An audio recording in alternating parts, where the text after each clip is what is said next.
ಗುರು ಬ್ರಹ್ಮ ಗುರು ವಿಷ್ಣು ಗುರು ಸಾಕ್ಷಾತ್ ಪರಬ್ರಹ್ಮ ತಸ್ಮೈ ಶ್ರೀ ಗುರುವೇ ನಮಃ. ನಮ್ಮ ಮನಸ್ಸು ನಿರ್ಮಲವಾಗಬೇಕಾದರೆ ನಾವು ಏನು ಮಾಡಬೇಕು? ಸ್ವತಃ ನೀನು ಮಾಡಿದ ಕರ್ಮವನ್ನು ನೆನಪಿಗೆ ತಂದುಕೋ ಎಂದು ವೇದವು ಪ್ರತಿಯೊಬ್ಬರಿಗೆ ಸಾರುತ್ತಿರುವುದು. ಅಂದ್ರೆ ಮಹಾತ್ಮರು ಸತ್ಪುರುಷರು ನಮಗೆ ಏನು ಹೇಳ್ತಾರಂದ್ರೆ, ಆತ್ಮಾನಂದದ ಸ್ಥಿತಿಯ ಕಲ್ಯಾಣವನ್ನು ಇಚ್ಛಿಸುವಂಥ ಪ್ರತಿಯೊಬ್ಬ ಮನುಷ್ಯನು ದಿನಾಲು ರಾತ್ರಿಯಲ್ಲಿ ಮಲಗುವ ಮೊದಲು ಇಂದು ನಾನು ಪಶುವಿನಂತಾಚರಿಸಿರುವೆನೋ ಅಥವಾ ಸತ್ಪುರುಷನಂತೆಯೋ ಎಂಬುದರ ವಿಚಾರವನ್ನು ಅವಶ್ಯವಾಗಿ ಮಾಡಬೇಕು. ಆತ್ಮ ಸಂಶೋಧನವನ್ನು ಮಾಡಬೇಕು. ಆದ್ದರಿಂದ ದಿನಾಲು ನಿಮ್ಮ ಕೈಯಿಂದಾದ ಅಪರಾಧಗಳನ್ನು ಯಾವ ಸಂಕೋಚವೂ ಇಲ್ಲದೆ ನಿಮ್ಮ ದಿನಚರಿಯಲ್ಲಿ ಬರೆಯಿರಿ ಮತ್ತು ಅದರ ಬಗ್ಗೆ ಮನಪೂರ್ವಕವಾಗಿ ಪಶ್ಚಾತ್ತಾಪವನ್ನು ಹೊಂದಿರಿ ಮತ್ತು ಈಶ್ವರನ ಕರುಣೆಯನ್ನು ಬೇಡಿರಿ. ಪಶ್ಚಾತ್ತಾಪೇನ ಶುದ್ಧತಿ, ಪಶ್ಚಾತ್ತಾಪದಿಂದ ಚಿತ್ತ ಶುದ್ಧಿಯಾಗು, ಮನಸ್ಸು ಶುದ್ಧಿಯಾಗು. ಆದರೆ ಆ ಪಶ್ಚಾತ್ತಾಪವನ್ನು ಕಡೆತನಕ ಜಾಗೃತವಾಗಿ ಇಡಬೇಡಿ. ಆತ್ಮ ಸಂಶೋಧನದಿಂದಲೇ ಮನುಷ್ಯನು ದೊಡ್ಡವನಾಗುವನು.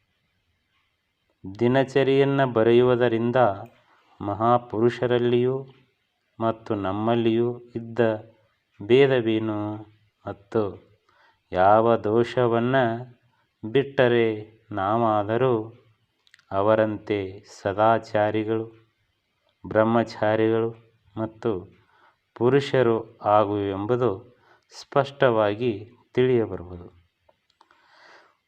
ಆತ್ಮ ಸಂಶೋಧನದಿಂದ ತನ್ನ ನೀಚತನದ ಪರಿಚಯವು ಉತ್ತಮ ರೀತಿಯಿಂದ ಆಗುವುದು ಅಂತ ಮನುಷ್ಯನು ತನಗೆ ತಾನೇ ನಾಚಿಕೊಂಡ ನಿಜವಾಗಿ ಸನ್ಮಾರ್ಗವತಿಯಾಗುವನು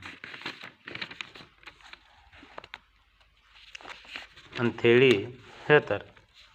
ಉತ್ತಮ ಕುದುರೆಗಳನ್ನು ಕುಶಲನಾದ ಸಾರಥಿಯು ತನ್ನ ಹಿಡಿತದಲ್ಲಿಟ್ಟುಕೊಳ್ಳುವಂಗ ಜಾಣರು ವಿಷಯ ವಾಸನೆಯತ್ತ ತಿರುಗಾಡುವಂಥ ಇಂದ್ರಿಯ ರೂಪವಾದಂಥ ಕುದುರೆಗಳನ್ನು ಪ್ರಯತ್ನಪೂರ್ವಕವಾಗಿ ತಮ್ಮ ಅಂಕೆಯಲ್ಲಿಟ್ಟುಕೊಳ್ಳಬೇಕು.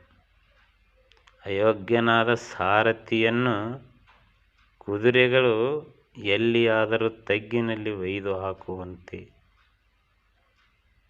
ನಮ್ಮ ಮನಸ್ಸಿನಲ್ಲಿರುವಂತಹ ಈ ಕೆಟ್ಟ ದುರ್ಮಾರ್ಗಗಳು ನಮ್ಮನ್ನು ಯಾವ ರೀತಿ ಅಧೋಗತಿಗೆ ಓದೊಯ್ಯುತ್ತವನ್ನೋದು ಗುರುತಿರೋದಿಲ್ಲ. ಅದಕ್ಕೋಸ್ಕರವಾಗಿ ಆ ಅನೀತಿ ಅಧರ್ಮಗಳ ಬೆನ್ನು ಹತ್ತುವ ಮನಸ್ಸನ್ನು ನಾವು ಹಿಡಿತದಲ್ಲಿಟ್ಟುಕೊಂಡ ಸನ್ಮಾರ್ಗದೊಳಗೆ ನಡೆಯುವಂತೆ ನೋಡ್ಕೋಬೇಕು ಅಂತ ಹೇಳ್ತಾರೆ. ಈ ದುಷ್ಟ ಇಂದ್ರಿಯಗಳಾದರೂ ಸಂಯಮರಹಿತನಾದ ಪುರುಷನನ್ನು ವೈಭವದ ಶಿಖರದಿಂದ ಕೆಳಗೆ ನೂಕಿಬಿಟ್ಟ ಆ ಕಾಲದಲ್ಲಿಯೇ ಅವನ ಸರ್ವನಾಶವನ್ನು ಮಾಡಿಬಿಡುತ್ತವೆ. ಇದು ನಿಜವಾದದ್ದೈತಿ. ಆತ್ಮ ಸಂಯಮವನ್ನು ಮಾಡದ ಹೊರತ ನಿಜವಾದ ಸುಖ, ಸ್ವಾತಂತ್ರ್ಯ ಮತ್ತು ಸದ್ಗತಿ ಯಾರಿಗೂ ಎಂದೆಂದಿಗೂ ದೊರೆಯಲಾರದು. ಅಂದ್ರೆ ನಿಜವಾದ ಹಿರಿಮೆ ಆತ್ಮ ಸಂಯಮದಲ್ಲೇನ ಐತಿ ಅನ್ನುವಂಥ ವಿಚಾರವನ್ನು ಮಹಾತ್ಮರು ತಿಳಿಸಿಕೊಡ್ತಾರೆ. ತಾತ್ಪರ್ಯವಾಗಿ ಹೇಳಬೇಕಂದ್ರೆ, ಒಂದು ಶಿಲೆಯನ್ನು ಕಟಿದು ಅದಕ್ಕೆ ದೇವತ್ವ ಬರುವಂಗ ಒಬ್ಬ ಶಿಲ್ಪಿ ಮಾಡ್ತಾನೆ. ಅದರಂತೆ ಕ್ಷಣಿಕವಾದಂಥ ಒಂದು ವಿಷಯ ಸುಖದ ಮೋಹವನ್ನು ಆತ್ಮ ಸಂಯಮನದ ಬಲದಿಂದ ತ್ಯಜಿಸದ ಹೊರತು ದೇಹವು ಸಾರ್ಥಕ ಆಗಲಾರದು. ನಾವು ಈ ಆತ್ಮಾನಂದದ ವಿಚಾರಗಳನ್ನು ಅಳವಡಿಸಿಕೊಂಡ ನಮ್ಮ ಮನಸ್ಸಿನಲ್ಲಿರುವಂಥ ಕಲ್ಪನೆಗಳನ್ನು ದೂರ ಮಾಡದ ಹೊರತ ನಮಗೆ ಆನಂದದ ಸ್ಥಿತಿಯ ಸಾರ್ಥಕತೆ ಆಗಲಾರದು. ಯಾವ ರೀತಿ ಕುಸ್ತಿಯನ್ನು ಹಿಡಿಯುವಂಥ ಪೈಲ್ವಾನರು ಸಂಪೂರ್ಣವಾಗಿ ಎಲ್ಲ ಚಟಗಳನ್ನು ಬಿಟ್ಟು ಅತ್ಯುತ್ತಮವಾದ ಆಹಾರಗಳನ್ನು ತಿನ್ನೋದು, ತಮ್ಮ ತಾಲೀಮ್ ತೆಗೆಯೋದು, ಇದೇ ರೀತಿಯಲ್ಲಿ ತೊಡಗಿರ್ತಾರಲ್ಲ, ಅವಾಗ ಅವರು ಎಂಥ ಪೈಲ್ವಾನ್ ಅದಾನಂದರೂ ಅವನನ್ನು ಸೋಲ್ತಾನೆ ಅನ್ನುವಂಥ ಒಂದು ದೃಢ ನಿರ್ಧಾರ ಅವರಲ್ಲಿ ಬಂದಿರ್ತೈತಿ. ಆ ರೀತಿ ನಮ್ಮ ಮನಸ್ಸಿನಲ್ಲಿರುವಂಥ ಕಶ್ಮಲಗಳನ್ನು ನಾವು ಆ ಗುರು ಹೇಳಿದಂತೆ ನಡೆದುಕೊಂಡ್ರೆ ಈ ವಿಷಯ ವಸ್ತುಗಳಿಂದ ಯಾವುದೇ ರೀತಿಯಾದಂಥ ಸುಖ ಅನ್ನೋದಿಲ್ಲ. ಇವು ಏನು ಇಂದ್ರಿಯಗಳದಾವಲ್ಲ, ಈ ಇಂದ್ರಿಯಗಳಿಂದ ದುಃಖನ ಐತಿ. ಇವುಗಳ ಬೆನ್ನು ಹತ್ತಿ ಹೋದ್ರೆ ಸಹ ನಮಗೆ ಯಾವುದೇ ರೀತಿಯಾದಂಥ ಸುಖ ಶಾಂತಿಗಳು ಸಿಗುವುದಿಲ್ಲ. ಒಂದು ಕಣ್ಣಿನ ನೋಟದಿಂದ ಆತೇ ಆಗಲಿ, ಒಂದು ನಾಲಿಗೆಯ ರುಚಿಯಿಂದಾಗಲಿ, ಆಮೇಲೆ ಒಂದು ಸ್ಪರ್ಶದಿಂದ ಆಗಲಿ, ಇವುಗಳಿಂದ ನಮಗೆ ಎಂದೆಂದಿಗೂ ಸುಖ ಇಲ್ಲ. ಇವು ದುಃಖನದಾವು. ಇವುಗಳನ್ನು ಬಿಟ್ಟಾಗ ಮಾತ್ರ ನಮಗೆ ಸುಖ ಐತಿ ಅನ್ನುವಂಥ ಭಾವ ನಮಗೆ ಯಾವಾಗ ಬರ್ತದಲ್ಲ, ಆವಾಗ ಮಾತ್ರ ಆ ನಮ್ಮ ಮನಸ್ಸು ನಿರ್ಮಲವಾಗ್ತತಿ. ಆವಾಗ ನಾವು ಆ ಆನಂದದ ವಿಚಾರಕ್ಕೆ ಒಂದು ಸ್ವಲ್ಪ ಒಳಪಡ್ತೀವಿ. ಈ ರೀತಿಯಾದಂಥ ಎಲ್ಲ ಈ ಇಂದ್ರಿಯಗಳನ್ನು ತ್ಯಾಗ ಮಾಡಿ ಆ ಲೌಕಿಕ ಜೀವನದಲ್ಲಿ ಬರುವಂಥ ಆ ಲೌಕಿಕ ವಿಷಯಗಳನ್ನು ತೊರೆದುಹಾಕಿ ನಿಜವಾಗಿಯೂ ಆನಂದದ ಸ್ಥಿತಿಯನ್ನು ಆತ್ಮ ಸಂಯಮಿಗಳಾದಂಥ ತೇಜಸ್ವಿ ಪುರುಷರು ಪಡೆದರು. ಅವರು ಸ್ವಾಮಿ ವಿವೇಕಾನಂದರು, ದಯಾನಂದ ಸರಸ್ವತಿ, ರಾಮದಾಸ, ಶಿವಾಜಿ ಮಹಾರಾಜ, ಟಿಳಕ, ಗಾಂಧಿ ಮೊದಲಾದಂಥ ಮಹಾನು ಪುರುಷರು ಈ ರೀತಿ ಆ ಸಂಯಮತೆಯಿಂದ ಆನಂದದ ಸ್ಥಿತಿಯನ್ನು ಹೊಂದಿದರು. ಆ ರೀತಿಯಾದಂಥ ಒಂದು ದೃಢ ನಿರ್ಧಾರ ನಮ್ಮಲ್ಲಿ ಬರುವವರೆಗೂ ನಮ್ಮ ಮನಸ್ಸಿನಲ್ಲಿರುವಂಥ ಈ ವಿಷಯ ವಸ್ತುಗಳ ವಾಸನೆ ಹೋಗುವುದಿಲ್ಲ ಅನ್ನುವಂಥದ್ದನ್ನು ಹೇಳ್ತಾರೆ. ಸಂಯಮಹೀನ, ನಿರ್ಬಲ ಮತ್ತು ನಿಸ್ತೇಜರಾದ ಪುರುಷರು ತಮ್ಮ ಸ್ವಂತ ಮನೆಯಲ್ಲಿ ಕೂಡ ಹೆಂಡರು, ಮಕ್ಕಳು ಮತ್ತು ತಮ್ಮ ಸ್ನೇಹಿತರಿಂದ ಅಪಮಾನಿತರಾಗುತ್ತಾರೆ. ಅವರಿಗೆ ಯಾವುದೇ ರೀತಿಯಾದಂಥ ಮಾನ ಮರ್ಯಾದೆಗಳು ಸಿಗುವುದಿಲ್ಲ. ಅದಕ್ಕೆ ಹೇಳಿದರು ಮಹಾತ್ಮರು, ನೀತಿ ಪಾಲನೆಯಿಂದ ಸಾಮಾಜಿಕ ಶಾಂತಿ, ಆತ್ಮಜ್ಞಾನದಿಂದ ಶಾಶ್ವತ ಶಾಂತಿ, ಆಸೆಯನ್ನು ಬಿಡುವುದರಿಂದ ಮಾನಸಿಕ ಶಾಂತಿ. ಈ ಮಾತನ್ನು ಸ್ವಾಮಿ ಆತ್ಮಾನಂದ ಅಪ್ಪಗಳು ಹೇಳ್ತಾರೆ. ನೀತಿಯುತವಾದಂಥ ಜೀವನವನ್ನು ನಡೆಸಿದಪ್ಪ ಅಂದ್ರೆ ಈ ಸಮಾಜದೊಳಗೆ ನಿನಗೆ ಮಾನ ಮರ್ಯಾದೆಗಳು ತನ್ನಿಂದ ತಾನೇ ಬರ್ತಾವು. ಅದು ನಿನ್ನಲ್ಲಿ ಗಟ್ಟಿಯಾಗಿ ಉಳಿಯುತ್ತಪ್ಪ ಅಂತಂದ್ರೆ ನೀ ಆನಂದದ ಸ್ಥಿತಿಗೆ ಹೋಗಲಿಕ್ಕೆ ಸಾಧ್ಯ ಆಗ್ತೈತಿ. ಇದಿಲ್ಲದೆ ಇದ್ರೆ ನೀ ವಿಷಯ ವಸ್ತುಗಳನ್ನು ಎಷ್ಟಾರ ಗಳಿಸ್ಬೋದು, ಎಷ್ಟಾರ ಮಾಡ್ಬೋದು. ಅವುಗಳಿಂದ ನಿನಗೆ ಯಾವುದೇ ರೀತಿಯಾದಂಥ ಎಳ್ಳಷ್ಟು ಸುಖ ಇಲ್ಲ. ಅದರಿಂದ ನೀ ನರಕಕ್ಕನ ಹೋಗ್ತಿ. ಎಂದಿಲ್ಲ ಒಂದು ದಿನ ನೀನು ನಿಜವಾದ ಆತ್ಮ ಸಾಕ್ಷಾತ್ಕಾರ ಆದಾಗನ ನಿನಗೆ ಮುಕ್ತಿ ಐತಿ. ಇಲ್ಲಿಕಂದ್ರೆ ಅಲ್ಲಿ ಮಟ ನೀ ಈ ಜನನ ಮರಣಗಳ ಚಕ್ರದಾಗ ಬಿದ್ದು ಹೊಳ್ಯಾಡ್ಬೇಕಾಕೈತಿ. ಅದನ್ನು ಮಾಡಬೇಕಪ್ಪ ಅಂದ್ರೆ ನಿನ್ನಲ್ಲಿ ಏನು ಅದಾವಲ್ಲಿವು ಮನಸ್ಸಿನೊಳಗೆ ಹಿಡಿದಿಟ್ಕೊಂಡು ಬಿಟ್ಟು ಇವುಗಳನ್ನು ತ್ಯಾಗ ಮಾಡಬೇಕು ಅನ್ನುವಂಥ ಮಾತನ್ನು ಹೇಳ್ತಾರೆ. ಜಗತ್ತಿನಲ್ಲಿ ಇಂದಿನವರೆಗೆ ಮಹಾಪುರುಷರು ಬೆಳೆದವರೆಲ್ಲ ಕಠೋರ ಮನೋನಿಗ್ರಹದ ಬಲದಿಂದಲೇ ಅಲ್ಲವೇ?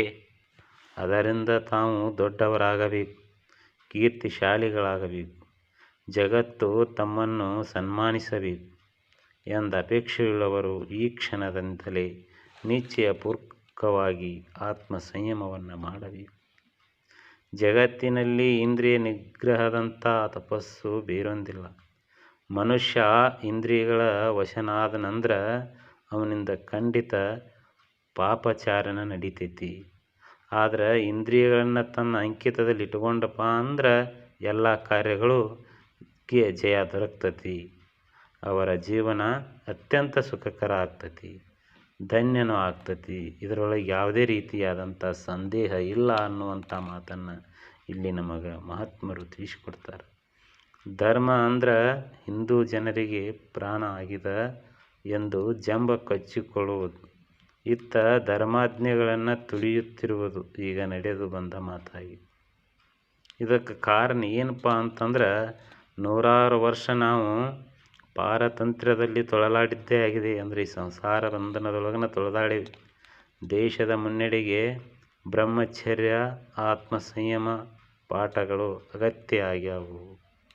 ಸಚ್ಚರಿತ್ರರು, ಸದಾಚಾರಿ ಮತ್ತು ಸಂಯಮಿಗಳ ಇವರಿಂದ್ರನ ರಾಷ್ಟ್ರದ ಉದ್ಧಾರ ಆಗ್ತೈತಿ ಹೊರತು ಈ ವಿಷಯ ಬಡಕರು, ಆಮೇಲೆ ಅತಿಯಾದ ಆಸೆಯುಳ್ಳವರು, ಹೀನ ವಿಷಯಗಳನ್ನು ತುಂಬಿಕೊಂಡಂಥ ಜನರಿಂದ ಎಂದೆಂದಿಗೂ ದೇಶದ ಉದ್ಧಾರ ಆಗೋದಿಲ್ಲ. ತನ್ನನ್ನು ತಾನು ಗೆಲ್ಲುವವನಿಂದಲೇ ಶತ್ರುಗಳನ್ನು ಗೆಲ್ಲಕ್ಕೆ ಸಾಧ್ಯತೆ. ತಾತ್ಪರ್ಯ ಏನಂದ್ರೆ,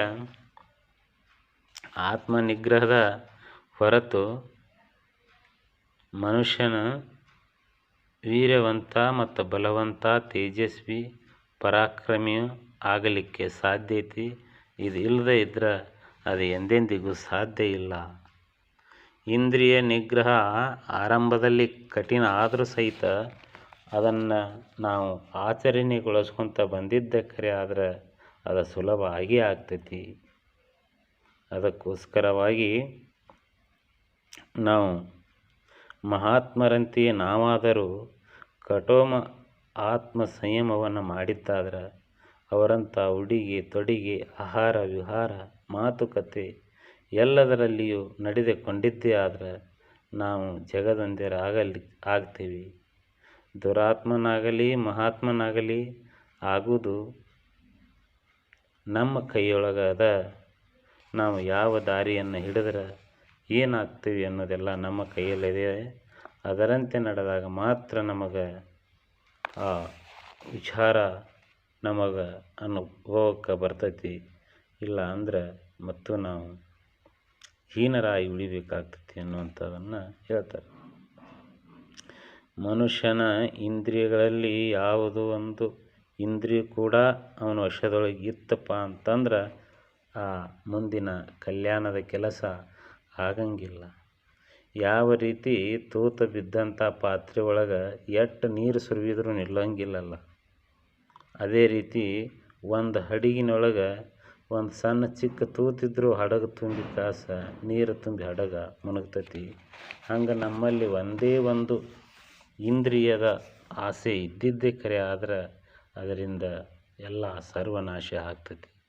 ಸಂಪೂರ್ಣವಾಗಿ ಎಲ್ಲವನ್ನು ತೆಗೆದು ಒಗೆದಾಗ ಮಾತ್ರ ನಮಗೆ ಆ ನಿಜವಾದ ಆತ್ಮಸ್ವರೂಪದ ಜ್ಞಾನ ಆಗ್ತೈತಿ.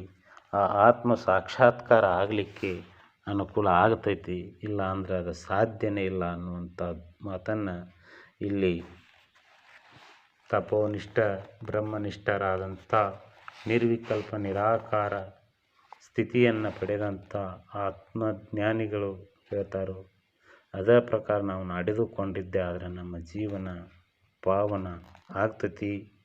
ಇಲ್ಲಿಕ್ಕೆ ಎಂದೆಂದಿಗೂ ಸಾಧ್ಯ ಇಲ್ಲ. ಬರೀ ಜನನೇಂದ್ರಿಯಗಳನ್ನು ನಿಗ್ರಹಿಸುವುದು ಅಸಾಧ್ಯವಾದ ಮಾತು. ಕಿವಿಯಿಂದ ವಿಕಾರಮಯವಾದ ಕಥೆಗಳನ್ನು ಕೇಳುವುದು, ಕಣ್ಣಿನಿಂದ ವಿಕಾರಯುಕ್ತ ದೃಶ್ಯಗಳನ್ನು ನೋಡುವುದು, ನಾಲಿಗೆಯಿಂದ ವಿಕಾರ ಉತ್ತೇಜಕ ಪದಾರ್ಥಗಳನ್ನು ಸೇವಿಸುವುದು, ಕೈಯಿಂದ ವಿಕಾರ ವಸ್ತುಗಳನ್ನು ಸ್ಪರ್ಶಿಸುವುದು. ಆದರೆ ಬರೀ ಜನನೇಂದ್ರಿಯನ್ನು ಮಾತ್ರ ಸಂಯಮಿಸಲೆತ್ನಿಸುವುದು. ಇದು ಹೇಗೆ ಸಾಧ್ಯ ಆಗ್ತತಿ? ಹೀಗೆ ಮಾಡುವುದಂದ್ರೆ ಬೆಂಕಿಯಲ್ಲಿ ಕೈ ಹಾಕಿ ಸುಡದಂತೆ ಎಚ್ಚರಿಕೆ ವಹಿಸಬೇಕೆಂದಾಗಿಯೇ. ಆದುದರಿಂದ ಬ್ರಹ್ಮಚರ್ಯ ಪಾಲನೆಯು ದೃಢ ನಿಶ್ಚಯ ಮಾಡಬೇಕೆನ್ನುವನು. ಈ ಎಲ್ಲ ಸಂಗತಿಗಳನ್ನು ಅಲಿಪ್ತನಾಗಿಡಬೇಕು. ಮನುಷ್ಯ ಅನೇಕ ಸಲ ತನ್ನ ವೃತ್ತಿಯನ್ನು ವಿವಿಧ ಕಲ್ಪನಾ ತರಂಗಗಳಿಂದ ನಿಷ್ಕಾರಣವಾಗಿ ಉತ್ತೇಜಿತಗೊಳಿಸಿ, ಅವಶ್ಯಕತೆ ಇಲ್ಲದಿರುವಾಗ ಕೂಡ ಶಾಂತವಾಗಿದ್ದ ಇಂದ್ರಿಯಗಳನ್ನು ಉತ್ತೇಜಿತಗೊಳಿಸಿ ಕುಕರ್ಮ ಪ್ರವೃತ್ತನಾಗ್ತಾನೆ. ವ್ಯರ್ಥವಾಗಿ ವೀರ್ಯನಾಶವನ್ನು ಮಾಡಿಕೊಂಡ ರಾಕ್ಷಸಿ ಆನಂದಕ್ಕಾಗಿ ಒದ್ದಾಡ್ತಾನೆ. ಆದರೆ ಮನುಷ್ಯನ ಸಕಾಲಕ್ಕೆ ಆ ನೀಚ ಕಲ್ಪನೆಗಳಿಗೆ ಲಗಾಮ ಹಾಕಿದ್ರೆ ಮೋಹ ಜಾಲದಲ್ಲಿ ಬೀಳದೆ ಖಂಡಿತ ತನ್ನ ಉದ್ಧಾರ ಮಾಡಿಕೊಳ್ಳುವನು. ವ್ಯರ್ಥ ವೀರ್ಯ ಪತನ ಮಾಡಿಕೊಳ್ಳುವನ ಭಾಗ್ಯ ಪತನ ಆಗುವುದು. ಜೀವನ ದುಃಖಮಯ ಐತಿ. ವೀರ್ಯ ರಕ್ಷಣೆ ಮಾಡಿಕೊಳ್ಳುವನು ಖಂಡಿತ ಭಾಗ್ಯಶಾಲಿ ಆಕಾನ. ಅದರಿಂದ ಇಂದ್ರಿಯಗಳಿಗೂ ಮನಸ್ಸಿಗೂ ಆತ್ಮ ಸಂಯಮ ಅವಶ್ಯ ಆಗಿದೆ. ಆತ್ಮ ಸಂಯಮವೇ ಮನಸ್ಸಿನ ಹಾಗೂ ದೈವತ್ವಗಳು ಸಿದ್ಧಿಸುವು. ಆತ್ಮ ಸಂಯಮ ಹೀನನಾದ ಮನುಷ್ಯ ಶರೀರದಿಂದ ಬಲಿಷ್ಠನೂ ವಿದ್ವಾಂಸನೂ ಆಗಿದ್ದರೂ ಮೂರ್ಖನೇ ಸರಿ, ರಾಜ್ಯನಾಗಿದ್ದರೂ ಭಿಕಾರಿಯೇ ಸರಿ, ಜೀವಂತನಾಗಿದ್ದರೂ ಮೃತನೇ ಸರಿ. ಆದ್ದರಿಂದ ಈ ಆತ್ಮ ಸಂಯಮ ಜೀವನವು ಶೈರಾಚರಣೆಯೇ ಮೃತ್ಯು ಎಂಬ ಮಾತನ್ನು ಇಲ್ಲಿ ಮಹಾತ್ಮರು ನಮಗೆ ತಿಳಿಸಿಕೊಡ್ತಾರೋ. ಅದಕ್ಕೋಸ್ಕರವಾಗಿ ಈ ಇರುವ 84 ಲಕ್ಷ ಜೀವರಾಶಿ ಒಳಗೆ ಈ ಶ್ರೇಷ್ಠವಾದ ಮಾನವ ಜನ್ಮ ಐತಿ. ಇದು ಪ್ರಾಣಿ ಪಕ್ಷಿಗಳಂಗೆ ಜೀವನವನ್ನು ನಡೆಸಿ ಹೋಗಲಿಕ್ಕೆ ಬಂದಿಲ್ಲ. ನಿಜವಾದ ಆರು ನಾನೆಂದು ತಿಳಿದು ಆನಂದದ ಸ್ಥಿತಿಯೊಳಗೆ ಉಳಿದು ಜನನ ಮರಣಗಳಿಂದ ಬಿಡುಗಡೆಯನ್ನು ಹೊಂದಿ ಮುಕ್ತಿಯನ್ನು ಪಡೆಯಲಿಕ್ಕೆ ಬಂದೈತಿ. ಅದು ಹೋಗ್ಬೇಕಂದ್ರೆ ಮೊದಲ ನಮ್ಮ ಮನಸ್ಸನ್ನು ನಿರ್ಮಲವನ್ನಾಗಿ ಮಾಡಬೇಕಪ್ಪ ಅಂತಂದ್ರೆ ಈ ವಿಷಯ ವಸ್ತುಗಳ ಮೇಲಿರುವಂತಹ ವ್ಯಾಮೋಹ, ಇಂದ್ರಿಯಗಳ ಮೇಲಿರುವಂಥ ವ್ಯಾಮೋಹ, ಇವುಗಳನ್ನೆಲ್ಲ ಆ ಮಹಾತ್ಮರು ಹೇಳಿದಂತೆ ತೆಗೆದುಹಾಕಿ ನಿಶ್ಚಲವಾದ ಆ ದೃಢ ನಿರ್ಧಾರದಿಂದ ನಾವು ಆತ್ಮಾನು ಸಾಕ್ಷಾತ್ಕಾರದೊಳಗೆ ಉಳಿದಿದ್ದೇ ಆದ್ರೆ ನಮಗೆ ಆ ನಮ್ಮ ಜೀವನದ ಮುಖ್ಯ ಗುರಿ ಸಾಧಿಸಲಿಕ್ಕೆ ಅನುಕೂಲ ಆಗ್ತೈತಿ ಅನ್ನುವಂಥ ವಿಚಾರವನ್ನು ಹೇಳ್ತಾರೋ. ಇಲ್ಲಿಯವರೆಗೆ ಹೇಳಿದಂಥ ವಿಚಾರಗಳನ್ನು ಆ ಮಹಾತ್ಮರ ವಿಚಾರಗಳನ್ನು ಮಹಾತ್ಮರ ಪಾದಾರವಿಂದಗಳಲ್ಲಿ ಅರ್ಪಿಸಿ ತಮ್ಮೆಲ್ಲರಿಗೂ ಹೃದಯಪೂರ್ವಕವಾದ ವಂದನೆಗಳನ್ನು ಮಾಡುತ್ತಾ ಈ ನನ್ನ ವಿಚಾರಗಳನ್ನು ಗುರುವಿಗೆ ಅರ್ಪಿಸುತ್ತೇನೆ. ಜೈ ಗುರು ದೇವೋ ಸಾಕ್ಷಾತ್ ಪರಬ್ರಹ್ಮ. ತಸ್ಮೈ ಶ್ರೀ ಗುರುವೇ ನಮಃ.